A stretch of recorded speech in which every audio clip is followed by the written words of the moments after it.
नमस्कार दोस्तों, India facts में आप सबका स्वागत है। आज का जो हमारा टॉपिक रहेगा करंट अफेयर्स पे रहेगा। 1 और 2 फेब 2021 के करंट अफेयर्स के बारे में हम डिस्कस करेंगे, जो मेनली हमारे कॉम्पिटिटिव एग्ज़ाम्स के अकॉर्डिंग इम्पोर्टेंट रहेगा। SSCB, SSSB और अदर स्टेट और सेंट्रल गवर्नमेंट एग्ज़ाम्स के लिए ज़्यादा फ़ायदेमंद रहेगा।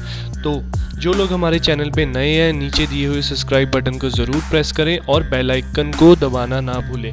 अगर आप बेल आइकन को नहीं दबाओगे तो आपको कोई भी रिसेंटली डेली टू डेली जो अपडेट्स है इस चैनल की वो नहीं मिलेगी, और हो सकता है कि आप किसी भी जो रीसेंट अपडेट्स है उससे पीछे छूट जाओ। तो डेली अपडेट्स के लिए सब्सक्राइब और बेल आइकन को दबाना ना भूलें। तो चलते हैं आज के हमारे टॉपिक की ओर, जो है हमारा करंट अफेयर्स का लेक्चर 1 और 2 फेब के 2021 के करंट अफेयर्स। तो फर्स्ट है हमारा कि the Bangladesh authority recently move around 1750 Rohingya Muslim to which island. तो बांग्लादेश ने रिसेंटली 1750 रोहिंग्या मुस्लिम्स को मूव कराए किस आइलैंड पर। तो वो आइलैंड का नाम है भशन चार आइलैंड। तो इसके लिए मैं आपको इसकी बता देता हूँ कि इसका बैकग्राउंड क्या है कि म्यांमार से जो मुस्लिम मिनॉरिटीज़ थी उनके म्यांमार की मिलिट्री उन पे अत्याचार करने लगी थी, उनका रेप करने लगी थी, उन्हें मारने लगी थी। तो इसको देख के हुए वहाँ से वो उन्होंने बाइकआउट करना शुरू करा, वहाँ से उन्होंने अलग अलग कंट्रीज़ की ओर जाना शुरू करा। तो सबसे ज़्यादा रोहिंग्यास जो माइग्रेट हुए हैं वो बांग्लादेश में माइग्रेट हुए। तो इसको देखते हुए बांग्लादेश गवर्नमेंट ज़्यादा परेशान हो गई। तो पहले तो क्या था, कुछ लोग आने लग गए थे। तो जब कुछ लोग आए तो उन्होंने कहा कोई बात नहीं, आ जाइए, हम आपको शरण दे देंगे। पर जैसे जैसे ज़्यादातर, क्योंकि म्यांमार के सबसे पास थाईलैंड है और ज़्यादातर जो बड़ी कंट्री है वो उसका नाम है बांग्लादेश। तो बांग्लादेश में ज़्यादातर रेफ्यूजीज़ आने लग गए, जिसको देख के बांग्लादेश सरकार ज़्यादा दिक्कत में आने लगी, और उसके कारण उन्होंने उनके पास जो बांग्लादेश के पास आइलैंड था भशन चार, उस आइलैंड पे इन सब माइग्रेट पर्सन्स को मूव करने की तैयारी शुरू कर ली है। तो वहाँ पे क्या है कि उन्होंने, इसके बारे में जानते हैं कि उन्होंने जो वहाँ पे मूव करे 1440 बिल्डिंग बनाई है। ठीक है जी, भशन चार आइलैंड पे 1440 बिल्डिंग बनाई है, और the building will also include the 120 cyclone shelters. वहाँ पे आइलैंड है, साइक्लोन आने के ज़्यादा चांसेस भी रहेंगे, तो वहाँ पे 120 शेल्टर्स भी बनाए गए हैं वहाँ पर। और इस आइलैंड का जो स्क्वायर किलोमीटर है 40 स्क्वायर किलोमीटर में ये आइलैंड है, और इस आइलैंड को 4 पहिए के नाम से भी जाना जाता है। The government of Bangladesh has plan to construct, मैंने आपको बता दिया, 1440 बिल्डिंग्स बनाएगी वहाँ पे, और 120 साइक्लोन शेल्टर्स भी बनाएगी। ठीक है जी। The building were constructed with the objective of reallocating the 1 lakh Rohingya refugee from the main camp Cox's Bazar. तो जो बांग्लादेश में जब माइग्रेन होके आए थे लोग, तो वहाँ के एक जो जगह है कॉक्स बाज़ार में, वहाँ पे उन्होंने शेल्टर लेनी शुरू कर ली थी। तो वहाँ पे अब इतने ज़्यादा रोहिंग्यास बढ़ गए हैं, तो इस कारण बांग्लादेश को ये फैसला लेना पड़ा। उसके बाद है the Oxford language name the Atmanirbhar Bharat as a Hindi word of 2020। Exam point of view से बहुत इंपॉर्टेंट है कि ऑक्सफोर्ड लैंग्वेज ने कौन से वर्ड को हिंदी वर्ड ऑफ 2020 के नाम पे नॉमिनेट किया है, सेलेक्ट किया है। तो वो है आत्मनिर्भारत। ठीक है जी। तो इसके बारे में the Oxford language name Atmanirbhar Bharat as its Hindi word of the year 2020। तो ये जैसे कि आपने 2020 में सुना था, जब चाइना को हमने बाइकआउट करा, तो मेड इन इंडिया ये इनिशिएटिव शुरू किया गया। मेड इन जो भी इंडिया के मैन्युफैक्चरिंग शुरू करी है और चाइनीज़ प्रोडक्ट को बैन करने के लिए, तो आत्मनिर्भर भारत को स्टार्ट किया गया, और इसी को देख के ऑक्सफोर्ड लैंग्वेज ने इसको as a Hindi word of 2020 को सिलेक्ट किया गया। नेक्स्ट है which military take control the nation emergency declare. तो कौन सी कंट्री ने मिलिट्री कंट्रोल ले लिया और नेशनल इमरजेंसी, यहाँ पे सॉरी नेशनल है, नेशन की जगह नेशनल इमरजेंसी को डिक्लेयर किया, तो वो कंट्री है म्यांमार। तो अभी हमने बात करी थी म्यांमार के बारे में, तो वहाँ से रोहिंग्यास, जैसे कि आपको पता है लास्ट टू लास्ट ईयर से ये मुद्दा चल रहा है रोहिंग्यास का, और वहाँ की जो मिलिट्री इतनी क्रूल हो चुकी है, इतनी उन्होंने तानाशाही फैला रखी थी, सभी लोगों को मारे जा रहे हैं। और उसी के चलते हुए अभी नवंबर 2020 में उनके पार्लियामेंट के इलेक्शन भी हुए थे, जिसमें से उनको उनकी मिलिट्री का कहना है कि इन इलेक्शन में हेरा फेरी करी गई है। उसके तहत उसको देखते हुए जो अब अपकमिंग ईयर्स में उनके वहाँ के इलेक्शन होने थे, उसको उन्होंने रद्द कर दिया और नेशनल इमरजेंसी लगा दी गई है और मिलिट्री ने अपने हाथ में सारी पावर ले ली है। ठीक है जी, तो मिलिट्री ने सारी पावर जब अपने हाथ में ले ली है, तो article 417 give the power to the military to take over its time of emergency. तो आर्टिकल 1470 मैं यहाँ पे लिख देता हूँ, आर्टिकल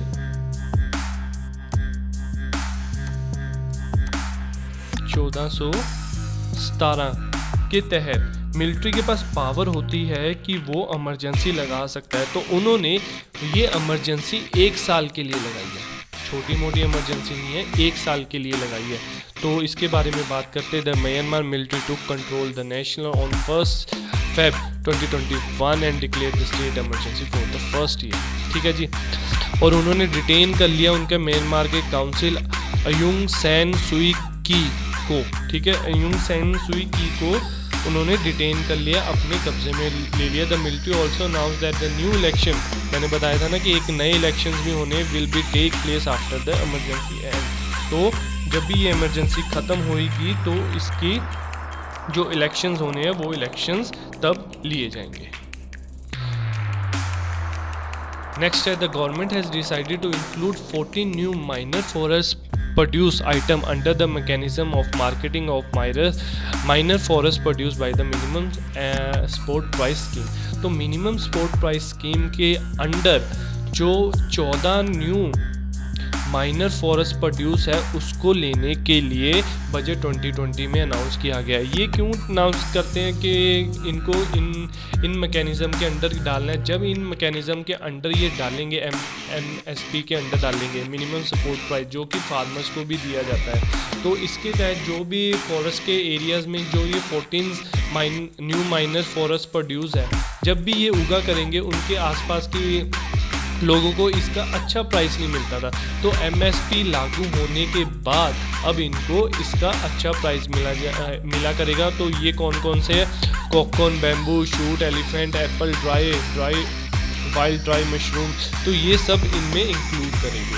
तो जब MSP क्या होता है कि जब ओपन मार्केट में से किसी भी पर्सन को, फार्मर्स के लिए MSP लागू किया जाता है, उनके जो भी प्रोड्यूस करते हैं उनके लिए लागू किया जाता है। तो सबसे पहला मेरे को कमेंट बॉक्स में बताइए कि कमेंट करके कि सबसे पहला MSP वीट पे लागू किया गया था, पर वो कौन से साल में लागू किया गया है MSP, ये कमेंट बॉक्स में कमेंट करके ज़रूर बताएं।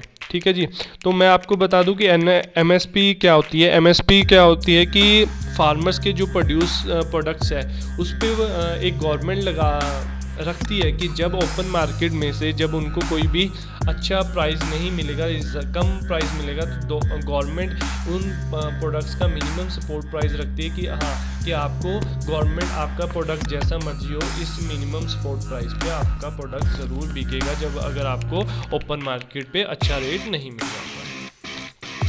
तो व्हीकल स्क्रैपिंग पॉलिसी इफेक्ट करी है, कब से इफेक्ट रहेगी ये हम जानते हैं, 1 अप्रैल 2021 से इफेक्टेड रहेगी। ये बजट 2021 में 1 Feb को अनाउंस किया गया है। तो इसके बारे में हम जानते हैं कि इसके बारे में निर्मला सीतारमण जी का कहना क्या था। वॉलंटरी व्हीकल स्क्रैप पॉलिसी, जिसके बारे में हम बात कर रहे हैं, the vehicle scrap policy that was announced by the finance minister Nirmala Sitharaman in budget speed on the 1st Feb will effective from the 1st April 2021। तो इसमें क्या होगा कि जो भी हमारे व्हीकल्स है उनका एक फ़िज़िकल टेस्ट लिया जाएगा।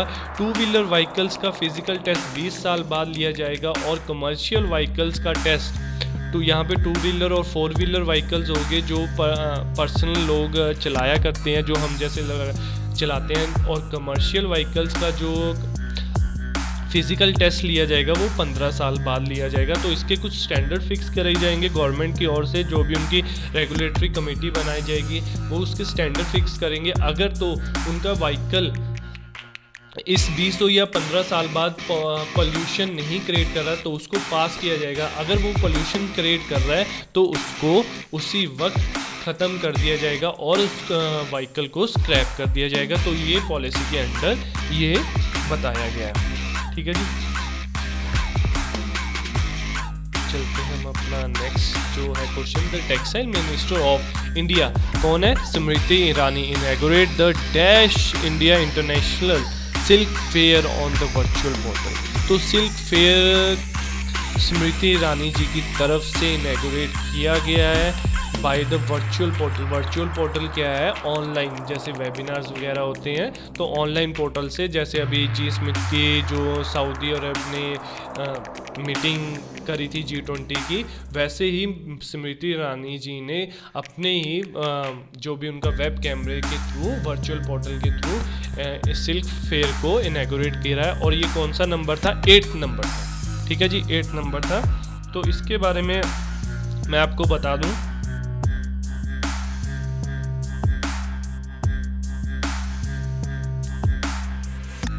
इसमें क्या है कि द फेयर ऑफ 5 days, ये 5 दिन का फेयर रहेगा।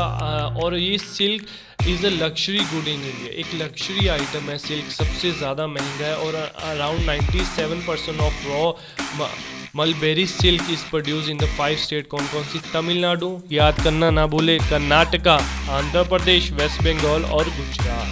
ठीक है जी, एक तमिलनाडु नीचे, कर्नाटका भी नीचे, आंध्र प्रदेश भी नीचे और वेस्ट बंगाल दीदी जी का स्टेट और गुजरात जो हमारे प्राइम मिनिस्टर जी हैं उनकी स्टेट है। तो इसमें ज़्यादातर अभी तक जो लोगों ने इनरोल करा है, 200 लोगों ने, ओवरसी बायर्स ने इसमें इनरोल कर दिया। और आने वाले समय में जो ये इनरोलमेंट मानी जा रही है, एक जो आज के दिन में मानी जा रही है, वो 100 इनरोलमेंट्स और मानी जा रही है। तो ओवरसीज जो भी लोग होंगे इसको इनरोल करेंगे, वर्चुअल पोर्टल के थ्रू देखेंगे और परचेज करेंगे। ठीक है जी, और इसके अलावा आपको मैं बता दूं कि इंडिया जो है second largest producer of silk है। सबसे पहला कौन है? आप मुझे कमेंट बॉक्स में बताइए कि फर्स्ट लार्जेस्ट सिल्क प्रोड्यूसर कौन सी कंट्री है, ये कमेंट बॉक्स में करना ना भूलें comment.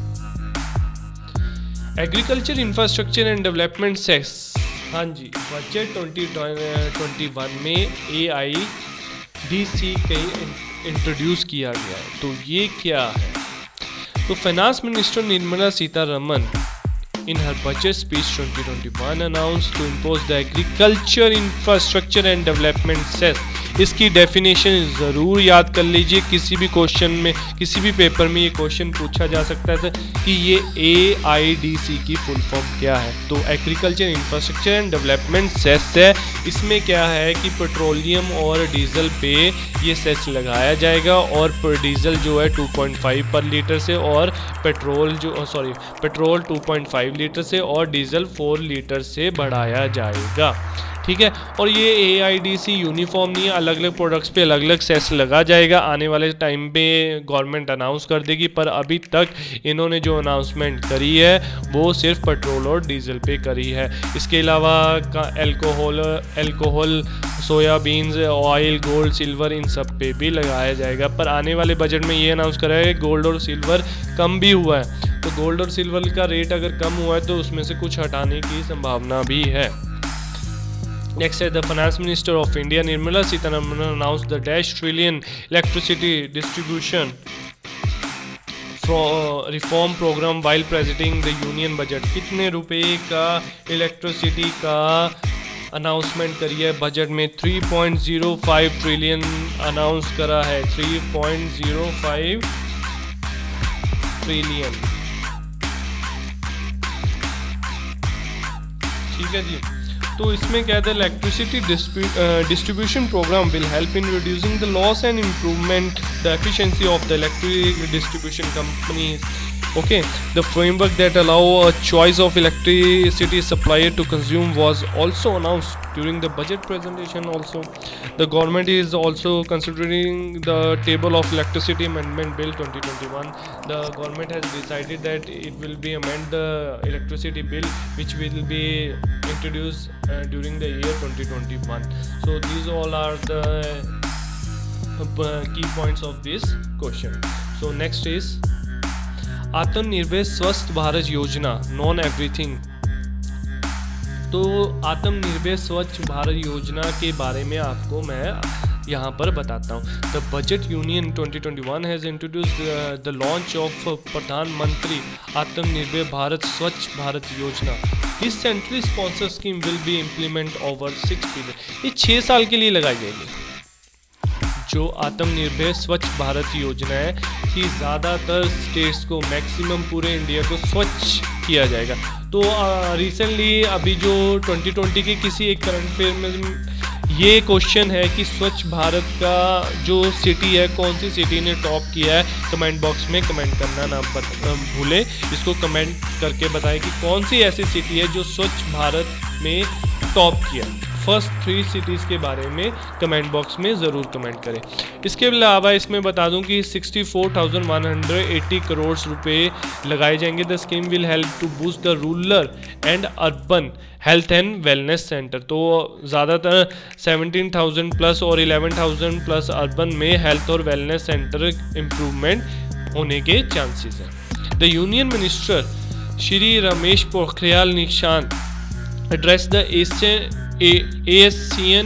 Asian India hackathon.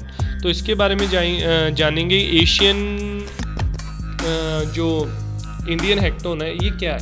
Asian Indian hackathon क्या है, इसमें ज़्यादातर कंट्री है, इंडिया को मिला, इंडिया प्लस 10 कंट्रीज़ इसमें पार्टिसिपेट करा है। इसमें जो होता है कि मेन फोकस जो मेनली सभी कंट्रीज़ को चैलेंजेस मिलते हैं, जैसे कि अब कोविड-19 पेंडेमिक का सभी कंट्रीज़ में चैलेंज मिला हुआ है। तो सभी कंट्रीज मिलके इस चैलेंज को फेस करते हैं। तो इस पे जो इन्होंने थीम रखा गया है, blue economy and education organisation online from 1 to 3 2021 Feb तक चलेगा। तो ये इसका थीम जो रहेगा, थीम को ज़रूर याद रख लीजिए, blue economy and education organise. ठीक है जी। Next centre allows cinema hall to operate with 100% seating capacity from 1 Feb. इसका आंसर है 1 फेब से सेंटर ने अलाउ किया है। स्टैंडर्ड ऑपरेशन प्रोसीजर को साइड में रखते हुए मिनिस्ट्री ऑफ इंफॉर्मेशन ब्रॉडकास्टिंग ने बोला है कि अब से जो सिनेमा और थिएटर्स मल्टीप्लेक्स जो भी चलेंगे वो 100% सीटिंग कैपेसिटी से चल सकते हैं 1 फेब से। अब क्या है कि जो सिनेमा के ओनर्स हैं उन्होंने रिक्वेस्ट करी है कि उनको काफ़ी लॉस हो रहा है, रेंट देने में मुश्किल आ रही है जो उनके ओनर्स है। तो ज़्यादातर इकोनॉमी जो हमारी फिजिकल डेफिशिएंट 9.5% तक गिरी है, उसको दोबारा से वहाँ पर लेके आने के लिए तो ये स्टेप भी लेना पड़ा गवर्नमेंट को कि अब सिनेमा हॉल्स को बंद करना ठीक नहीं है, क्योंकि ज़्यादातर एक सिनेमा सेक्टर भी, एक जो मूवीज़ का सेक्टर है, यहाँ से भी गवर्नमेंट को काफ़ी ज़्यादा रेवेन्यू आता है। तो इसको देखते हुए 100% कैपेसिटी स्टार्ट कर दी गई है सेंट्रल गवर्नमेंट की तरफ से, अनाउंस कर दी गई। बाकी अब ये स्टेट का फैसला है कि कब से वो स्टेट्स में इसको अप्लाई करेंगे। The SpaceX of Elon Musk एक बहुत बड़े रोचक इंसान है। इनके बारे में अगर आपको टाइम लगे तो ज़रूर पढ़िए। मैं भी इनके ऊपर एक छोटी सी वीडियो बनाऊंगा ताकि आपको इनके बारे में पता लगे। Elon Musk SpaceX company के मालिक है। Has recently announced the launch the first all civilian mission to the space. ठीक है जी। तो उन्होंने एक स्पेस मिशन के बारे में अनाउंस करा है। इस मिशन का नाम है inspiration force. The mission will be launch from the launch complex 39A at NASA Kennedy space centre in Florida. तो लॉन्च कॉम्प्लेक्स 39A जैसा वाहन होगा उससे वो लॉन्च करेंगे, और कहाँ से, फ्लोरिडा से, नासा के स्पेस सेंटर से लॉन्च किया जाएगा। Who become the new chief secretary of Tamil Nadu. तो new chief secretary of Tamil Nadu है राजीव रंजन IAS सर है ये एक। तो इसके बारे में बात करते हैं कि तमिलनाडु के बारे में हम थोड़े से जान लें कि 26 जन 1950 को बना है। तमिलनाडु 11th लार्जेस्ट स्टेट है। कैपिटल चेन्नई है। के पल्लव स्वामी जी इनके चीफ मिनिस्टर है। विजेंद्र सागर राव गवर्नर है। 32 डिस्ट्रिक्ट है और इनकी ऑफिशियल लैंग्वेज तमिल और इंग्लिश है। देखिए यहाँ पे हिंदी बिल्कुल भी नहीं बोली जाती है। हिंदी को कितना बढ़ावा दिया जा रहा है, पर हिंदी का कोई भी नामो निशान नहीं है। और लास्ट क्वेश्चन है, India coast guard establishment day कब बनाया जाता है? 1 फ़रवरी को बनाया गया है। ये 45th राइजिंग डे है, मतलब 45वां इनका जो साल मनाया गया है। तो आज का ये हमारा लेक्चर था 1 और 2 फ़रवरी के करंट अफेयर्स के बारे में हमने बात करा था। प्लीज़ डेली करंट अफेयर्स और डेली न्यूज़ की अपडेशन के लिए हमारे चैनल को सपोर्ट करिए। नीचे दिए हुए रेड सब्सक्राइब बटन को ज़रूर दबाएं और बेल आइकन को प्लीज़ दबाना ना भूलें। अगर बेल आइकन को नहीं दबाओगे तो जो हमारा 1000 सब्सक्राइबर का सपना है, जो हमें मिनिमम पूरा करना है, वो पूरा नहीं होगा। जब तक वो पूरा नहीं होगा हम लाइव क्लासेस नहीं ले पाएंगे। तो मेरी आपसे रिक्वेस्ट है, नीचे दिए गए सब्सक्राइब बटन पर ज़रूर दबाकर बेल आइकन को दबाना ना भूलें। तो मिलते हैं हम आपको अगली वीडियो में। तो जो लोग मेरे चैनल पे नए हैं तो चैनल को सब्सक्राइब करें, वीडियो को लाइक करना ना भूलें और शेयर बटन पे प्रेस करना ना भूलें और घंटी वाले बटन को भी दबा देना यार। Thank you.